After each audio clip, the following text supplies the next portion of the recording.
el heno.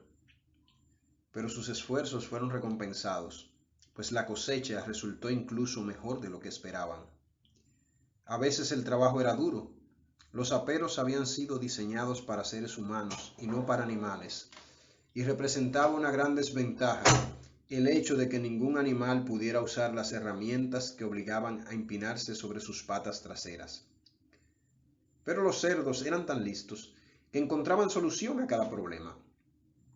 En cuanto a los caballos, conocían cada palmo del terreno y en realidad entendían el trabajo de segar y rastrillar mejor que Jones y sus hombres. Los cerdos en verdad no trabajaban, pero dirigían y supervisaban a los demás. A causa de sus conocimientos superiores, era natural que ellos asumieran el mando. Boxer y Clover enganchaban los atalajes a la segadora o a la rastrilladora. En aquellos días, naturalmente, no hacían falta frenos o riendas. Y marchaban resueltamente por el campo con un cerdo caminando detrás y diciéndoles: «Arre, camarada», o «Atrás, camarada», según el caso.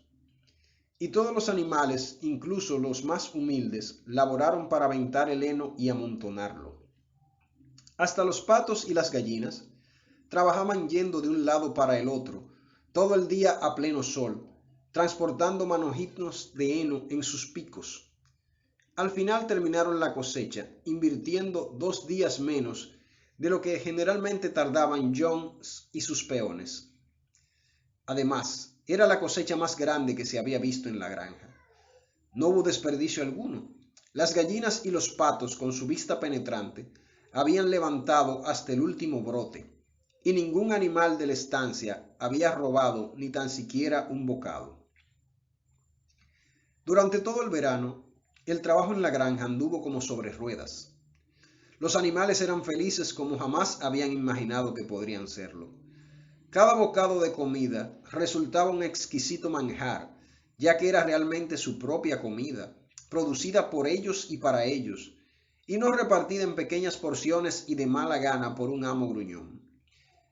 Como ya no estaban los inútiles y parasitarios seres humanos, había más comida para todos. Se tenían más horas libres también, a pesar de la inexperiencia de los animales. Claro está que se encontraron con muchas dificultades. Por ejemplo, cuando cosecharon el maíz tuvieron que pisarlo al estilo antiguo y eliminar los desperdicios soplando, pues la granja no tenía desgranadora. Pero los cerdos, con su inteligencia, y Boxer, con sus poderosos músculos, lo sacaban siempre de apuros. Todos admiraban a Boxer. Había sido un gran trabajador aún en el tiempo de Jones, pero ahora más bien semejaba 3 caballos que uno. En determinados días parecía que todo el trabajo descansaba sobre sus forzudos hombros. Tiraba y arrastraba de la mañana a la noche, y siempre donde era el trabajo más duro. Había acordado con un gallo que éste lo despertara media hora antes que a los demás, y efectuaba algún trabajo voluntario donde hacía más falta, antes de empezar la tarea normal de todos los días. Su respuesta para cada problema, para cada contratiempo, era: «Trabajaré más fuerte». Era como un estribillo personal. Pero cada uno actuaba conforme a su capacidad. Las gallinas y los patos, por ejemplo, recuperaron 5 fanegas de maíz durante la cosecha, recogiendo los granos perdidos. Nadie robó, nadie se quejó de su ración. Las discusiones, peleas y envidias, que eran componente natural de la vida cotidiana en los días de antaño, habían desaparecido casi por completo. Nadie eludía el trabajo, o casi nadie. Molly, en verdad, no era muy diligente para levantarse por la mañana, y tenía la costumbre de dejar el trabajo temprano, alegando que se le había introducido una piedra en el casco. Y el comportamiento de la gata era algo raro. Pronto se notó que cuando había trabajo no se la encontraba. Desaparecía durante horas enteras, y luego se presentaba a la hora de la comida o al anochecer, cuando cesaba el trabajo, como si nada hubiera ocurrido. Pero siempre presentaba tan excelentes excusas y ronroneaba tan afablemente que era imposible dudar de sus buenas intenciones. El viejo Benjamín, el burro, parecía no haber cambiado desde la rebelión. Hacía su trabajo con la misma obstinación y lentitud que antes, nunca eludiéndolo y nunca ofreciéndose tampoco para cualquier tarea extra. No daba su opinión sobre la rebelión o sus resultados. Cuando se le preguntaba si no era más feliz, ahora que ya no estaba Jones, se limitaba a contestar: los burros viven mucho tiempo. Ninguno de ustedes ha visto un burro muerto. Y los demás debían conformarse con tan misteriosa respuesta. Los domingos no se trabajaba. El desayuno se tomaba una hora más tarde que de costumbre, y después tenía lugar una ceremonia que se cumplía todas las semanas sin excepción. Primero se izaba la bandera. Snowball había encontrado en el guardanés un viejo mantel verde de la señora Jones y había pintado en blanco sobre su superficie un asta y una pezuña, y esta enseña era izada en el mastil del jardín todos los domingos por la mañana. La bandera era verde, explicó Snowball, para representar los campos verdes de Inglaterra, mientras que el asta y la pezuña significaban la futura república de los animales, que surgiría cuando finalmente lograran derrocar a la raza humana. Después de izar la bandera, todos los animales se dirigían en tropel al granero, donde tenía lugar una asamblea general a la que se conocía por la reunión. Allí se planeaba el trabajo de la semana siguiente y se suscitaban y debatían las decisiones a adoptar. Los cerdos eran los que siempre proponían las resoluciones. Los otros animales entendían cómo debían votar, pero nunca se les ocurrían ideas propias. Snowball y Napoleón eran sin duda los más activos en los debates, pero se notó que ellos dos nunca estaban de acuerdo ante cualquier sugerencia que hacía el uno. Podía descontarse que el otro estaría en contra. Hasta cuando se decidió reservar el pequeño campo de detrás de la huerta como bar de descanso para los animales que ya no estaban en condiciones de trabajar, hubo un tormentoso debate con referencia a la edad de retiro, correspondiente a cada clase de animal. La reunión siempre terminaba con la canción Bestias de Inglaterra, y la tarde la dedicaban al ocio.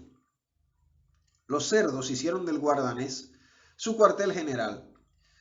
Todas las noches estudiaban herrería, carpintería y otros oficios necesarios en los libros que habían traído de la casa. Snowball también se ocupó en organizar a los otros, en lo que denominaba comités de animales. Para esto era incansable.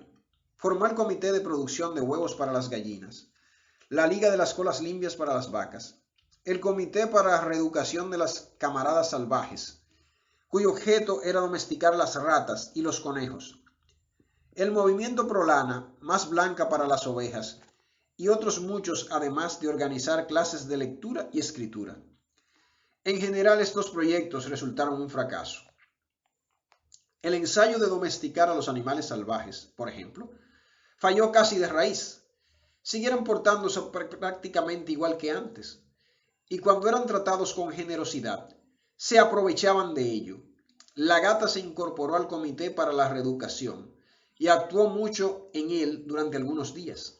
Cierta vez la vieron sentada en la azotea charlando con algunos gorriones que estaban fuera de su alcance.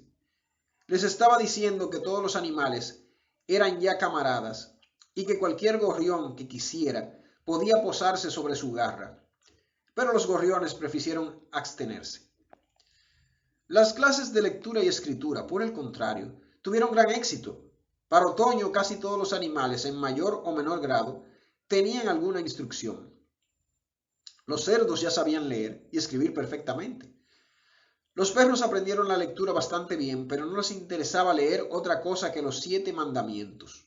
Muriel, la cabra, leía un poco mejor que los perros y a veces por la noche acostumbraba a hacer lecturas para los demás, de los recortes de periódicos que encontraba en la basura.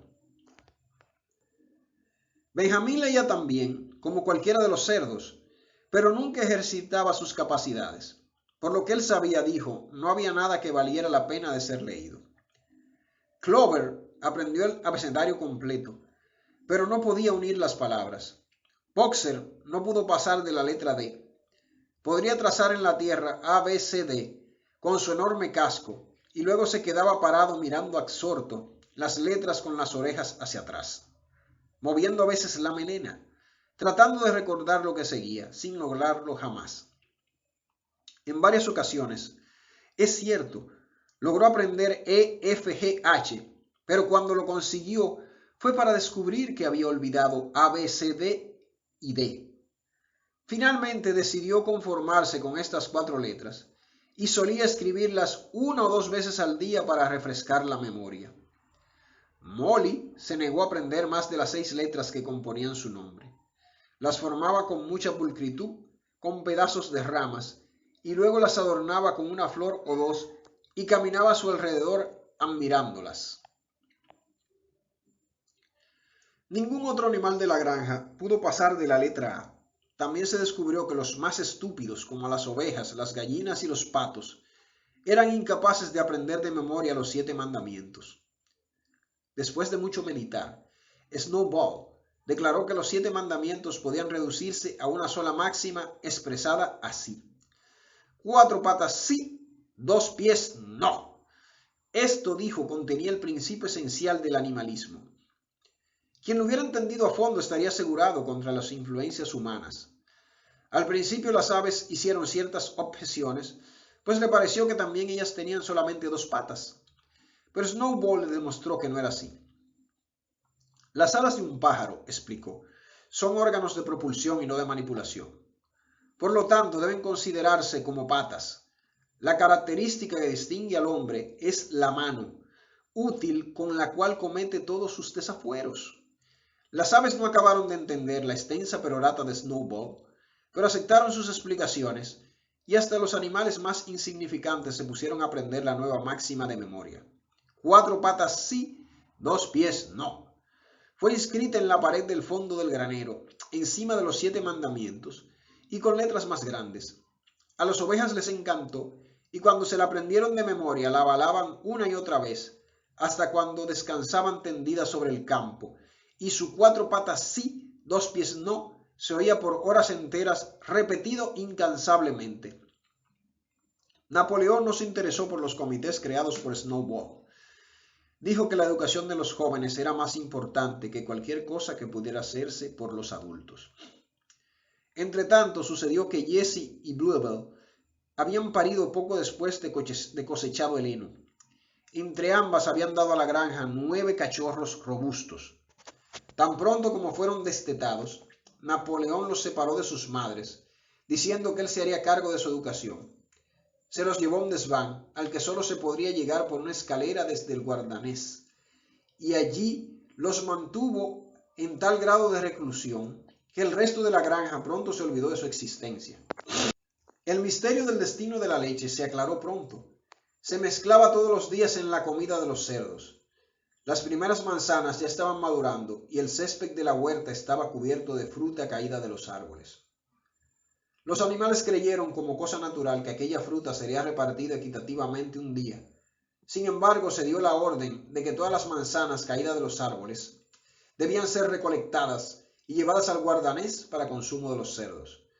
A poco de ocurrir esto, algunos animales comenzaron a murmurar, pero en vano. Todos los cerdos estaban de acuerdo en este punto, hasta Snowball y Napoleón. Squealer fue enviado para dar las explicaciones necesarias. «Camaradas», gritó, «imagino que no supondréis que nosotros los cerdos estamos haciendo esto con un espíritu de egoísmo y de privilegio. Muchos de nosotros en realidad tenemos aversión a la leche y a las manzanas. A mí personalmente no me agradan. Nuestro único objeto al comer estos alimentos es preservar nuestra salud. La leche y las manzanas, esto ha sido demostrado por la ciencia, camaradas, contienen sustancias absolutamente necesarias para la salud del cerdo. Nosotros los cerdos trabajamos con el cerebro. Toda la administración y organización de esta granja depende de nosotros. Día y noche estamos velando por vuestra felicidad. Por vuestro bien tomamos esa leche y comemos esas manzanas. ¿Sabéis lo que ocurriría si los cerdos fracasáramos en nuestro cometido? Jones volvería, sí, Jones volvería, seguramente, camaradas, exclamó Squealer, casi suplicante, danzando de un lado a otro y moviendo la cola. Seguramente no hay nadie entre vosotros que desee la vuelta de Jones. Ciertamente, si había algo de lo que estaba completamente seguros los animales, era de no querer la vuelta de Jones. Cuando se les presentaba de esta forma, no sabían qué decir. La importancia de conservar la salud de los cerdos era demasiado evidente, de manera que se decidió sin discusión alguna que la leche y las manzanas caídas de los árboles, y también la cosecha principal de manzanas cuando éstas maduraran, debían reservarse para los cerdos en exclusiva.